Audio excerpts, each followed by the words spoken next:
ইংৰাজৰ ঔপনিৱেশিক শাসনৰ অন্ত পেলাই আজি ৭৭টা বছৰ অতিক্ৰম কৰিলে স্বাধীন ভাৰতে। দীৰ্ঘ সময় ত্যাগৰ বিনিময়ত স্বাধীনতা লাভ কৰিছিল ভাৰতবৰ্ষই। শ্বহীদসকলক স্মৰণ কৰি ৭৮ সংখ্যক স্বাধীনতা দিৱস উদযাপন কৰিলে দেশবাসী। সেই বিশেষ দিনটো ১৯৪৭ চনৰ ১৫ আগষ্ট। পৰাধীনতাৰ শিকলি ছিঙি সমস্তৰে গাইছিল স্বাধীনতাৰ জয়গান। আজি সেই ইতিহাসৰ পবিত্ৰ গৌৰৱৰ দিনটো।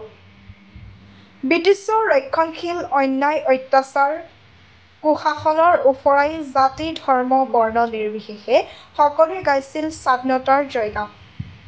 আজি সকলোৱে গৌৰৱেৰে উত্তোলন কৰিলে স্বাধীন ভাৰতৰ ত্ৰিৰংগা পতাকা।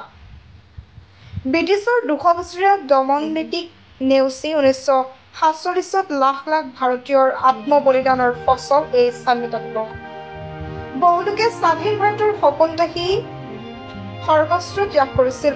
এই ত্যাগৰ বাবেই আজি এই শুভ ক্ষণত ভাৰতৰ জাতীয় পতাকাখন উৰিছে নীল আকাশত। জাতীয় পতাকাৰ ৩টা ৰঙৰ গেৰুৱা ৰঙে ত্যাগ, দেশপ্ৰেম আৰু সাহসৰ প্ৰতীক, বগা ৰঙে সত্য আৰু শান্তিৰ প্ৰতীক, সেউজীয়া ৰঙে কৃষি আৰু প্ৰগতিৰ প্ৰতীক।